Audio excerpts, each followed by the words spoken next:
nakababa na ang presyo at hindi na po yan tataas. Unprecedented itong ginawa ng Pangulo natin na nagbaba tayo ng presyo at never tayo babalik sa dati. Ang tanong na lang ngayon, paano natin i-implement sa mga proyekto ang pagbaba ng presyo? Yun po ang ipinaliwanag natin ngayon sa imbitasyon ng Bicameral Conference Committee. Sinigurado ni Department of Works and Highways Secretary Vince Dizon ang publiko na hindi na muling tataas ang presyo ng mga proyekto ng ahensya, alinsunod sa direktiba ni Pangulong Ferdinand Marcos Jr. na pababain ang halaga ng mga construction projects sa bansa.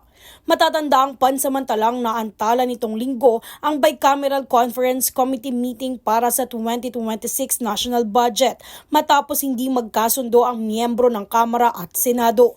Ito ay matapos hilingin ni Chairperson ng House Committee on Appropriations Representative Micaela Swansing na payagang magsalita sa naturang meeting si DPWH Secretary Vince Dizon tungkol sa budget ng ahensya, partikular sa presyo ng mga materyales sa construction.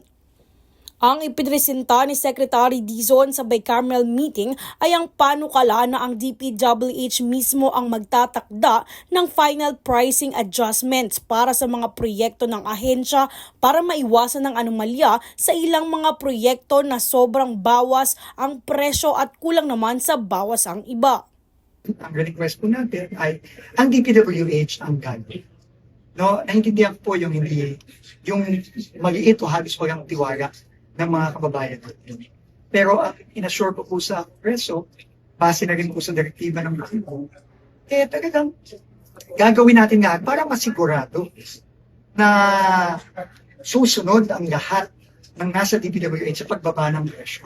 Sa kabilang banda, nagbabala naman si Senate President Pro Tempore Panfilo Lacson na kapag naibalik na ang tinapyas na pondo sa DPWH, may posibilidad umano na muling mangyari ang mga insertion sa proyekto. Paliwanag naman ni Dizon na nasa Kamara ang pinal na desisyon sa 2026 budget ng ahensya at igagalang nila ang anumang desisyon nito. Jovi Rodriguez, nag-uulat para sa Golden Nation Network.